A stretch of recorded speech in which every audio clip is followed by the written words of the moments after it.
वो अपने माता पिता को भगवान समझता है, वो साहस नहीं जुटा पाएगा ऐसे वचन बोलने का।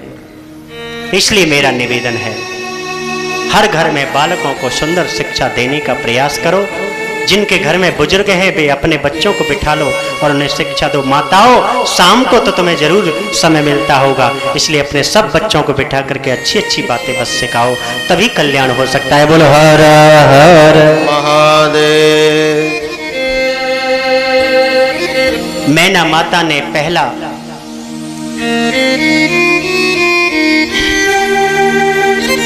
वरदान मांगा कि मेरे 100 पुत्र हो जाए, 100 पुत्र हों।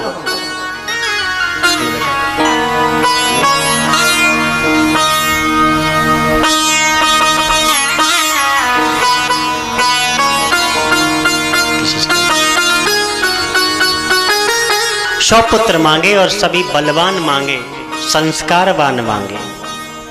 माता ने कह दिया जाओ, तुम्हें 100 पुत्र होंगे, सभी बलवान होंगे और तुम्हारा अनुसरण करने वाले होंगे। फिर बाद में क्या मांगा? एक बेटी भी मेरे घर में जरूर हो, एक बेटी मेरे घर में जरूर हो।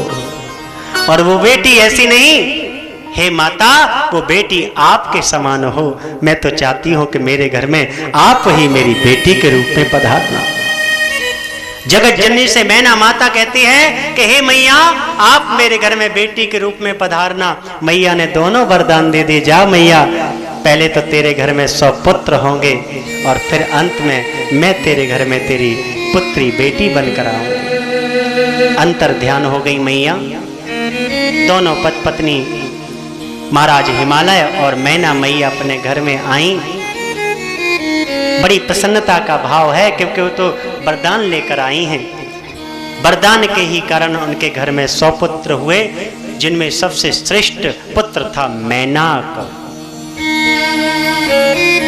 सुंदरकांड में बड़ी अच्छी कथा आती है कि भगवान हनुमान जी जब माता का अन्वेषण करने के लिए जा रहे थे, मैया की खोज के लिए निकले, तो जब उन्होंने छलांग भरी पर्वत को लांघने की तो उन पर पसीने की बूंदें गिर रही थी। इतना वेग से उड़ रहे थे, इतना श्रम हनुमान जी को करना पड़ रहा था।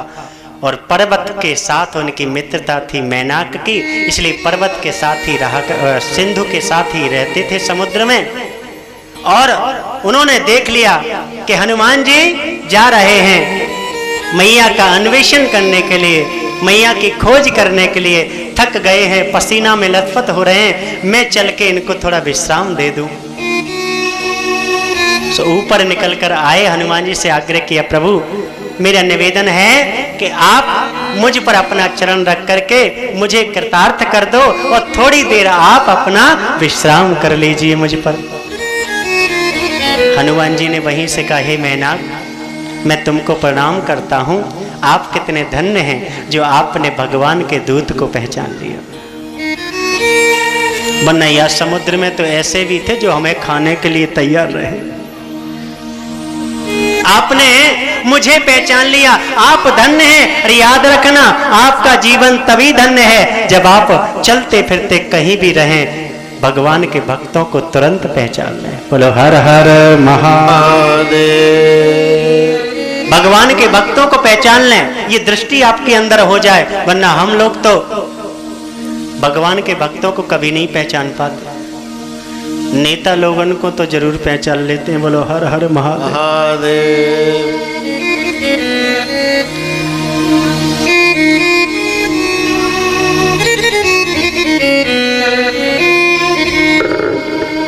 आपने मुझे पहचाना, आप धन्य हैं, प्रणाम करता हूं।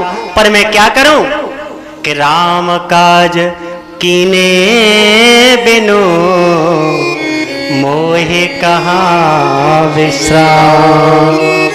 अरे भैया, तुमने निवेदन किया, तुम्हारा निवेदन मेरे सिर पर है, पर मैंने तो शपथ ली है कि जब तक भगवान श्री राम का पूरा कार्य न कर दूं तब तक मैं विश्राम, मुझे कहाँ है, मैं विश्राम नहीं कर सकता। नहीं नहीं महाराज, पर आपको थोड़ा विश्राम तो करना ही पड़ेगा, इस दास को भी थोड़ी सी सेवा दे दो। तो उनकी सेवा की अवहेलना ना हो, इसलिए क्या किया, थोड़ा सा आए नीचे और चरण रख करके छुआ दिया और बस फिर छलांग लगा दी,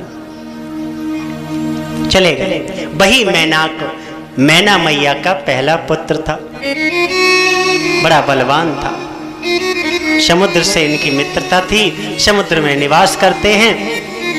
100 पुत्र बड़े बलशाली हैं, माता पिता का अनुसरण करने वाले हैं, और यही हमारे जीवन में बड़ी दया कर दी।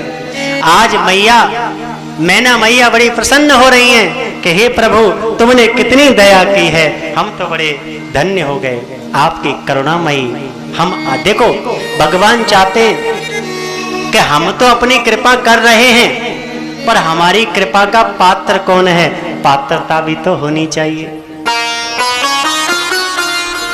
जैसे सूर्य उगता है अपनी धूप फेंकता है हर जगह, ऐसे ही भगवान की कृपा हर जगह है भैया, पर हम कितने बड़े पात्र हैं जो उसको ग्रहण कर सके। वर्षा होती है, सभी घरों पर वर्षा होती है महाराज, जिसकी छत पर 5 लीटर का पात्र होगा तो उसके तो 5 लीटर ही जलाएगा।